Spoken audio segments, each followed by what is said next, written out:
இவங்க பேரில் எஃப்ஐஆர் போடுங்க அப்படின்னு சொல்லி உங்களை பவுன்ஸ் பண்ணி, ஏன்னா பணம் இருந்தானா போயிருக்கோம் இல்லையா, பணம் இருக்குன்னா போயிருக்கோம். ரெண்டாவது உங்களோட ரெப்புடேஷன் போகுது, சிபில் ஸ்கோர் அடிப்படும், உங்கள் செக் வந்து பவுன்ஸ் ஆகுது.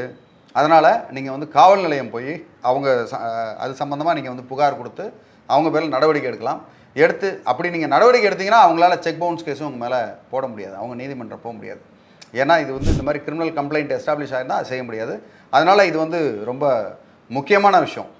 உங்கள் செக்கை உங்கள் கன்சென்ட் இல்லாமல் யாராவது ஒன்று பண்ணிட்டாங்கன்னா, ஒரு வழக்கறிஞர் உதவியுடன் இம்மீடியட்டாக போலீஸில் ஒரு கம்ப்ளைண்ட்டை கொடுத்தீங்கன்னா அவங்களால செக் பவுன்ஸ் வழக்கு உங்கள் மேலே பதிவு செய்ய முடியாது. நீங்கள் வந்து உண்மையிலேயே கடன் வாங்கியிருந்து அந்த இடத்துல செக்கை அவர் போட்டு பவுன்ஸ் பண்ணி அதுக்கு வந்து நீங்கள் போலியாக நீங்கள் கம்ப்ளைண்ட் கொடுத்தீங்கன்னா அகெயின் உங்களுக்கு எதிராக தான் எல்லாமே போகும். அதனால் உங்கள் செக்கை யாரோ ஒருத்தவங்க மிஸ்யூஸ் பண்ணாங்கன்னா வேணால் நீங்கள் வந்து கம்ப்ளைண்ட்டை கொடுக்கலாம். மேலும் உங்களுக்கு இது சம்மந்தமான வேறு ஏதாவது தகவல்கள் இல்லை குழப்பங்கள், இந்த மாதிரி செக்கு மிஸ்யூஸு இல்லைனா வேறு ஏதாவது பிரச்சனைகள் இருந்தாங்கன்னா தாராளமாக என்னை அணுகுங்க. உங்களுக்கு வந்து உதவி செய்கிறதுக்கு நான் காத்துக்கிட்டு இருக்கேன். நன்றி, வணக்கம்.